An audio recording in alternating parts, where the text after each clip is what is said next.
Okay my dear students, आज का lecture रहेगा क्लास 12 इंग्लिश मीडियम यानी सीबीएसई के बच्चों के लिए। राइट बेटा, तो अपन पढ़ रहे थे, अपना चैप्टर चल रहा था बेटा, कौन सा चैप्टर नंबर 4 चल रहा था, जिसका नाम था मैग्नेटिक इफेक्ट ऑफ करंट।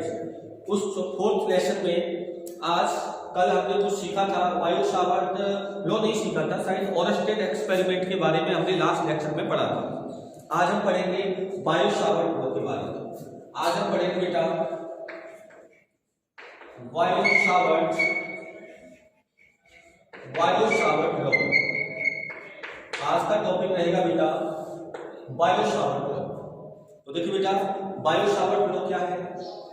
अगर हमारे पास ये कोई करंट कैरिंग कंडक्टर है, क्या है बेटा, ये कोई करंट कैरिंग कंडक्टर है और इसमें करंट क्या फ्लो हो रही है बेटा, आई।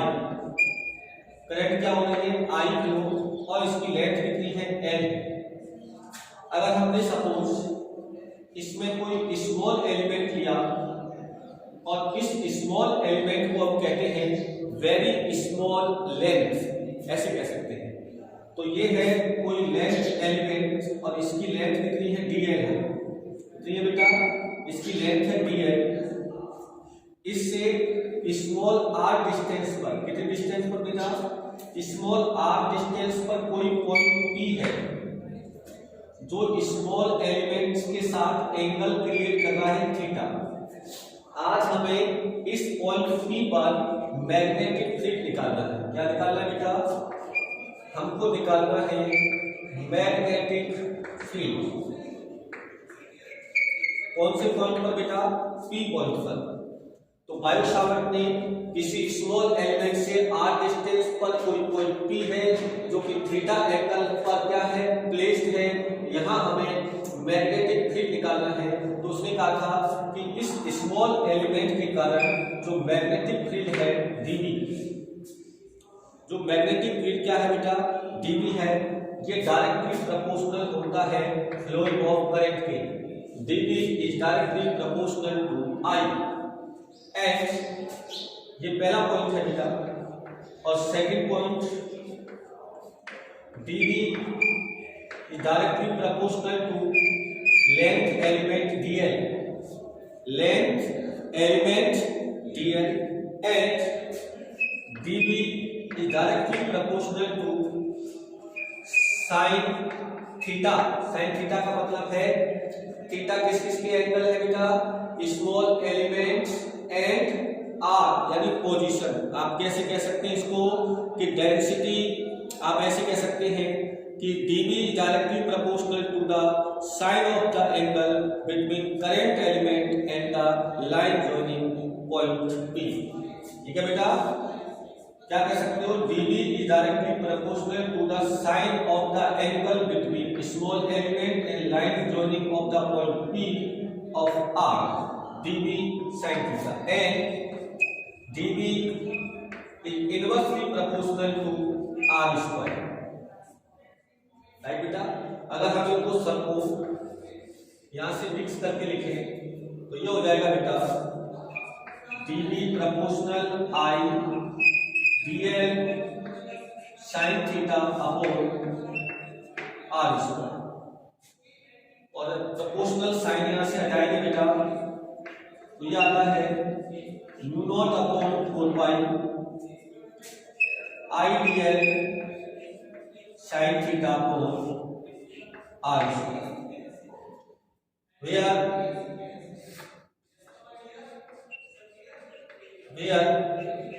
Mu naught upon 4 pi is a proportional constant और इसकी वैल्यू होती है 10 टू द पावर -7। और बेटा इसका यूनिट क्या हो जाएगा, बोलो, म्यू नॉट अपॉन 4 पाई का यूनिट क्या हो जाएगा, यहां से देखो mu naught upon 4 pi equal to हो जाएगा dv r square upon I dl sin theta का कोई यूनिट नहीं होता है। तो देखो यहां से यूनिट देखना इसका dv, b का मतलब मैग्नेटिक फील्ड, और मैंने मैग्नेटिक फील्ड का यूनिट आपको क्या बताया था कि आपको याद, तो मैंने ये बताया था आपको कि F इज इक्वल टू क्या होता था, F इज इक्वल टू होता था QVB, तो B इज इक्वल टू होता था F अपॉन QB, तो ये होता था न्यूटन कूलम, और V का मतलब क्या होता था, V क्या था बेटा, velocity, newton upon coulomb into metre पर सेकंड, कूलम का मतलब होता था एम्पियर इनटू सेकंड, तो सेकंड से सेकंड, तो ये आ गया था न्यूटन बटे एम्पियर इनटू मीटर। एक होता था बेटा टेस्ला, क्या होता था टेस्ला, और एक होता था बेटा वेबर प्रति मीटर स्क्वायर। ये सारे यूनिट किसके थे, मैग्नेटिक फील्ड के। तो यहां से बताइए मैग्नेटिक फील्ड का पहले यूनिट ये ले लो, क्या आ जाएगा, newton ampere into metre, R का क्या हो जाएगा बेटा मीटर स्क्वायर, आई का क्या हो जाएगा बेटा एम्पियर, डीएल का क्या हो जाएगा मीटर। तो देखो मीटर स्क्वायर कैंसिल, ये बचा न्यूटन बटे एम्पियर स्क्वायर। तो एक तो इसका मात्रक होता है Newton upon ampere square, right बेटा। अच्छा और क्या हो सकता है, और आ जाओ इधर देखो,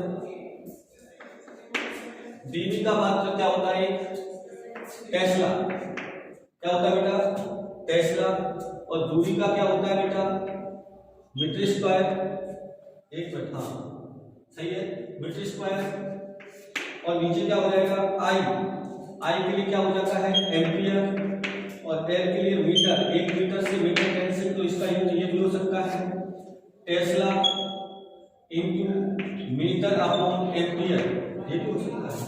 और क्या हो सकता है आ जाओ, एक होता है वेबर प्रति मीटर स्क्वायर, आर का क्या हो जाएगा मीटर स्क्वायर, ए का क्या हो जाएगा एम्पियर, और डीएल का क्या हो जाएगा मीटर स्क्वायर से मीटर, तो इसका यूनिट ये भी होता है वेबर प्रति एम्पियर इनटू मीटर। ये देखो आप ये सारे यूनिट किसके बेटा म्यू नॉट अपॉन 4 पाई के, राइट। तो mu naught upon 4 pi equal to 10 to the power -7 newton upon ampere square, tesla into metre upon ampere, या फिर वेबर प्रति एम्पियर इनटू मीटर, ठीक है ना। आप पहले भी याद रखो mu 0 upon 4 pi equal to weber upon ampere into metre. अच्छा यहाँ म्यू नॉट क्या है बेटा, कोई बता सकता है यहाँ पर म्यू नॉट क्या है, ये म्यू नॉट है, इसको बोलते हैं परमेबिलिटी, क्या बोलते हैं बेटा, इसको बोलते हैं permeability of free space, permeability of free space. और अगर आपसे कोई किसका मान पूछे बेटा म्यू नॉट का मान, तो म्यू नॉट बराबर क्या आ जाएगा 10 टू द पावर -7 और इनटू 4 पाई, 4 पाई कैसे लिख लो 4 pi into 10 to the power -7, और ये यूनिट सेम रहेंगे, 4 पाई से यूनिट में कोई फैक्टर नहीं आएगा। तो ये हमारे पास था, ये आ गया dB equal to mu naught upon 4 pi I dl sine theta upon R square. तो यहां से इसको लिखेंगे वेक्टर फॉर्म में, तो बेटा वेक्टर फॉर्म, तो वेक्टर फॉर्म आ जाएगा बेटा dB वेक्टर बराबर mu naught upon 4 pi I dl sine theta upon R square into R के। अब देखो क्या इसको ऐसे लिख सकते हैं mu naught upon 4 pi I, इसको लिख सकते हैं डीएल वेक्टर क्रॉस आर के अपॉन आर स्क्वायर, क्योंकि ये जो थीटा एंगल है वो किस में है बेटा, थीटा एंगल है small element and a unit vector in the direction of magnetic field, right बेटा। अब अगर इसको हम जानते हैं क्या बेटा आर के बराबर होता है आर वेक्टर अपॉन आर, इसे ऐसे भी लिखा जा सकता है mu naught upon 4 pi I DL vector cross R vector upon R की पावर क्यू। इसकी डायरेक्शन किससे निकाल सकते हैं अपन, फ्लेमिंग के लेफ्ट हैंड रूल से अपन फाइंड आउट कर सकते हैं, फ्लेमिंग के लेफ्ट हैंड रूल से आप फाइंड आउट कर सकते हैं। जैसे मैंने क्या बोला, एक स्क्रू लॉ आता है, अगर स्क्रू को आप क्या घुमा दें क्लॉकवाइज, तो ये किधर जाएगा अंदर की तरफ जाएगा, किधर जाएगा अंदर की तरफ। और यदि इसे आप कैसे घुमाते हो एंटी क्लॉकवाइज की आएगा बाहर की तरफ, तो इसकी डायरेक्शन क्या हो जाएगी बाहर की तरफ। डीएल वेक्टर आर वेक्टर जिस प्लेन में होंगे उसके परपेंडिकुलर डायरेक्शन में कौन होगा डीवी वेक्टर होगा। जैसे मान लो अपने पास एक स्क्रू है, उसको आप कैसे घुमा रहे हैं बेटा क्लॉकवाइज, ऐसे घुमा रहे हैं ऐसे, तो वो किधर जा रहा है अंदर की तरफ। अंदर की तरफ किसकी डायरेक्शन होगी मैग्नेटिक फील्ड की डायरेक्शन क्लॉकवाइज, तो ये ध्यान रखना। इसके बाद हम बात कर लेते हैं कुछ मैग्नेटिक फील्ड की डायरेक्शन निकालने के लिए हमारे पास कुछ लॉ है, ठीक है ना। तो मैग्नेटिक फील्ड की डायरेक्शन निकालने के लिए सबसे पहले राइट हैंड थंब रूल क्या आता है बेटा, पहला है राइट हैंड थंब रूल। इधर देखिए सर,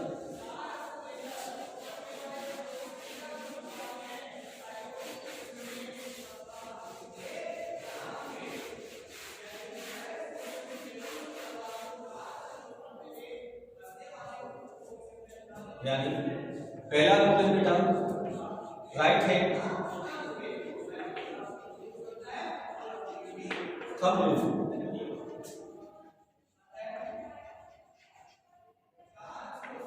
कौन सा बेटा right hand thumb rule. Right hand thumb rule क्या बेटा, ये है किसके लिए स्ट्रेट वायर करंट के लिए, यानी स्ट्रेट करंट के लिए। अगर कोई करंट किसी स्ट्रेट वायर में ऐसे फ्लो हो रहा है, ठीक है बेटा, ऐसी कंडीशन में अगर आपको कहीं इलेक्ट्रिक फील्ड निकालना है तो इलेक्ट्रिक फील्ड की डायरेक्शन कैसे निकालते हैं कि अगर अपने पास सपोज सिंपली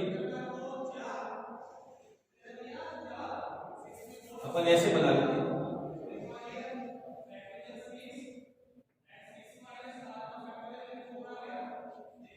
अगर कोई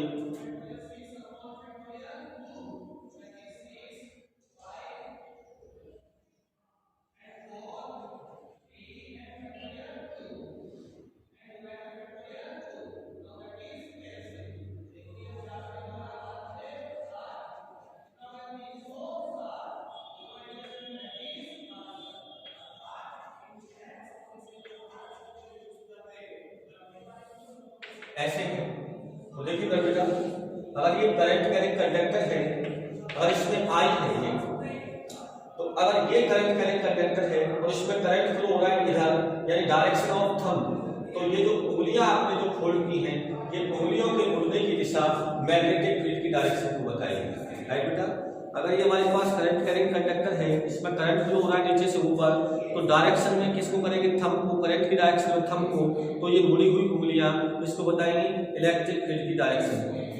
और यदि सर्कुलर के लिए आता है बेटा, ये तो करंट कैसा था स्ट्रेट, अगर सर्कुलर करंट होता है, सर्कुलर करंट का मतलब अगर करंट ऐसे फ्लो हो रहा है तो ऐसी स्थिति में क्या करना है बेटा कि ये जो मुड़ी हुई उंगलियां हैं ये तो किसको बताएंगे बेटा करंट की डायरेक्शन को, तो ये थंब किसको बताएगा इलेक्ट्रिक फील्ड की डायरेक्शन को। अगर देखो ना, अगर ये मुड़ी हुई उंगलियां किसको बता रही है करंट की डायरेक्शन को, तो ये किसको बताएगा मैग्नेटिक फील्ड की डायरेक्शन को बताएगा। ये किसकी डायरेक्शन होगी, ये मैग्नेटिक फील्ड की डायरेक्शन, ठीक है बेटा। तो ये थंब रूल था जो आपको बताया। एक है मैक्सवेल कॉर्क स्क्रू लॉ जो अभी बता रहे हैं, अगर आप मैग्नेटिक फील्ड की डायरेक्शन में स्क्रू को रोटेट कर रहे हैं तो उसके आगे बढ़ने की डायरेक्शन किसको बताएंगे बेटा इलेक्ट्रिक फील्ड की डायरेक्शन को बताएंगे। एक होता है बेटा राइट हैंड पाम रूल, क्या होता है बेटा राइट हैंड पाम रूल यानी हथेली का नियम, राइट हैंड। और बेटा सारे नियम हथेली में चेंज हो जाएंगे, ध्यान रख लेना। कैसे, अगर ये उंगलियां फैली हुई उंगलियां अगर मैग्नेटिक फील्ड को बताती हैं, किसको बताती हैं मैग्नेटिक फील्ड, अरे कैसे भी आप बता सकते हैं, आपके पास सारे ऑप्शन हैं। अगर मैंने इसको ऐसे रखा है तो देखिए पाम रूल कैसे बताएगा, ये हमारे पास क्या है, जैसे मैग्नेटिक फील्ड कैसे बताना मैं बता रहा हूं। अगर ये करंट है, अगर इसमें करंट डायरेक्शन में फ्लो हो रहा है तो इसको बेटा किसको इस थंब को तो किधर रखेंगे करंट की डायरेक्शन में, तो ये पाम की डायरेक्शन यानी इस हथेली की डायरेक्शन मैग्नेटिक फील्ड को, जैसे कोई इस पॉइंट पर मैग्नेटिक फील्ड पूछता है तो ऐसी कंडीशन में ये करंट की डायरेक्शन है, तो ये वाली डायरेक्शन किसकी होगी, मैग्नेटिक फील्ड की। और बेटा ध्यान रहे कि आउटर साइड और इनर साइड, अगर इसके इनर साइड मैग्नेटिक फील्ड है तो उसे बताते हैं क्रॉस से, और यदि मैग्नेटिक फील्ड की तरह आउटर साइड में है तो उसे बताते हैं बेटा डॉट से। ये दो सिंबल होते हैं, अगर आउटर साइड है तो बताएंगे डॉट से, और इनर साइड है तो किसे बताएंगे क्रॉस से। यानी इस प्लेन के अगर इनर साइड में अगर कोई मैग्नेटिक फील्ड है या कोई डायरेक्शन है तो उसे क्रॉस से, और यदि आउटर साइड में है तो उसे बताएंगे डॉट से। तो यहाँ पर क्या होगी, इनर। और अगर इस बिंदु पर पूछे इस पॉइंट पर, तो देखो इस थंब की डायरेक्शन में करंट है, तो ये हथेली किसकी डायरेक्शन को बता रही है, मैग्नेटिक फील्ड, तो ये आएगा डॉट से। किससे आएगा, डॉट से। इस प्रकार हमारे पास ये तो थे मैग्नेटिक फील्ड की डायरेक्शन फाइंड करने के लिए कुछ नियम। तो आप ऐसे भी कह सकते हैं कि कुछ बायो सावर्ट लॉ में और कूलॉम्स के लॉ में कुछ सिमिलरिटीज हैं, और कुछ आप ऐसे भी कह सकते हैं कि डिफरेंस भी है। सिमिलरिटीज भी है और डिफरेंस है, उनको मैं आपको बता दूंगा, तो थ्योरेटिकल है, इनको अपन को नहीं पढ़ना, क्योंकि मैंने पहले बोला है कि हम केवल रिवीजन के तौर पर पढ़ रहे हैं, या आप पहले पढ़ चुके हैं, लिख चुके हैं, और यदि नहीं भी लिखा है तो आप किसी भी रेफरेंस बुक से लिख लेना। मैं केवल आपको एक फास्ट कोर्स की तरह केवल आपको टैली करा रहा हूँ, यानी आप उसको समझ लीजिए ध्यान से। अब एक महत्वपूर्ण टॉपिक आएगा जिसका नाम होगा magnetic field due to a straight conductor current carrying wire. क्या पढ़ेंगे, magnetic field due to straight conductor carrying current, right बेटा।